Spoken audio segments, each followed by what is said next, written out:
মানুষ মূলত একা। আপনি যত চেষ্টাই করেন না কেন, একাকিত্ব গোছাতে পারবেন না। জন্ম থেকে মৃত্যু আপনি একা।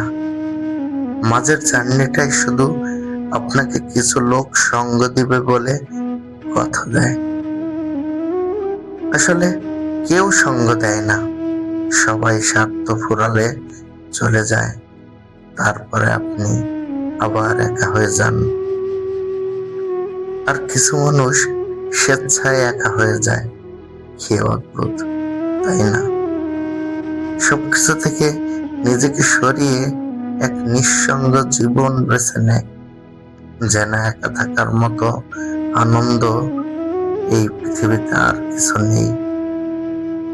আর কিছু মানুষ অযত্নে অবহেলায় একা হয়ে যায়, তারপর নিঃসঙ্গতায় চঞ্চল স্বভাব থেকে কেমন শান্ত শিষ্ট এবং স্তব্ধ হয়ে যায়।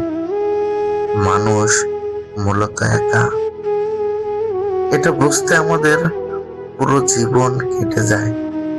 অথচ চলন্ত ট্রেন থেমে গেলে আমরা বুঝতে পারি গন্তব্যে পৌঁছে গিয়েছি। আশেপাশে তাকিয়ে দেখি যারা এই যাত্রায় আমায় সঙ্গ দিয়েছে তারা নেমে গেছে আগের স্টেশনে।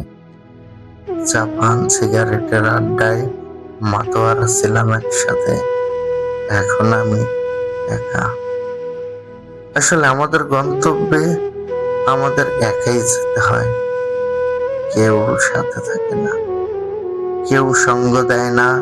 ঠিক যেমন জন্ম থেকে মৃত্যু এক নিঃসঙ্গ মুসাফিরের মতো।